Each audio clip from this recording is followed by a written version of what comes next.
right, Sports Talker Nation, welcome back once again as we continue with our 2016 NFL Draft Review team by team. This is your host, the G-Man, and today we're going to talk about those Atlanta Falcons, a team that started out of the gates, stormed out of the gates last year, only to fizzle down the stretch and wind up probably where everybody expected them to be or where they belong to be.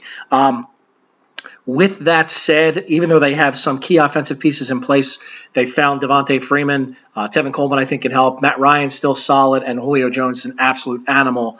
I don't think they help themselves very much in this draft at all. In fact, I have them rated as the second worst draft on my board.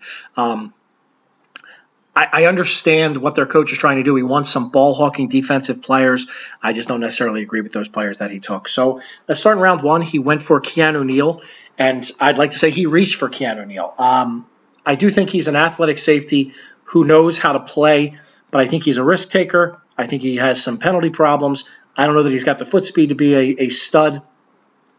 Dan Quinn compared him to Cam Chancellor. If he's Cam Chancellor, obviously he's worth the 17th overall pick, but Cam Chancellor was a 6th-round pick who surprised. I'm not sure Keanu O'Neal's going to do the same thing. Deion Jones, outside linebacker, again, they're going for the same thing. They're going for ball hawks. They're going for playmakers, difference makers on defense. I understand the premise. They certainly need to get better on defense. I just don't know that Deion Jones is the guy. 3rd round, they went with Austin Hooper, a tight end from Stanford. I like this pick. I think that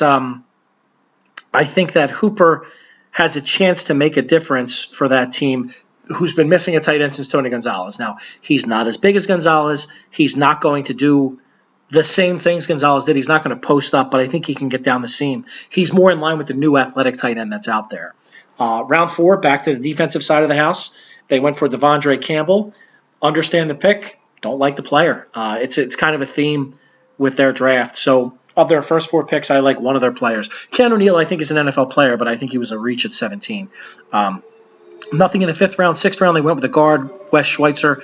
I have almost nothing to say about. Put it this way, he didn't even make my list, but that's, guard. It's so hard to analyze. I'm the first to admit it's hardest for me to analyze unless they really jump out on film, and I do watch the All-22 to catch everybody.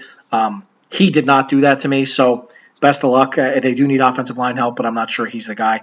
And in the last round, Devin Fuller. I think he can be more of a support player. They do need a wide receiver to help replace Roddy White. I'm not sure Justin Hardy from last year is going to be that guy. They do need help. So I'm going to give these guys, I guess, a C- because I do like Hooper a little bit. Was really close to a D draft.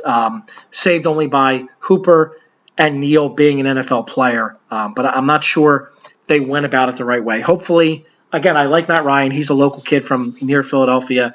I like their coach. Hopefully he knows defensive personnel better than I do, and they do what he needs them to do.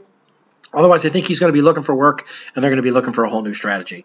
But with that, this is your 2016 review of the Atlanta Falcons. I'm your host, the G-Man, and I am out.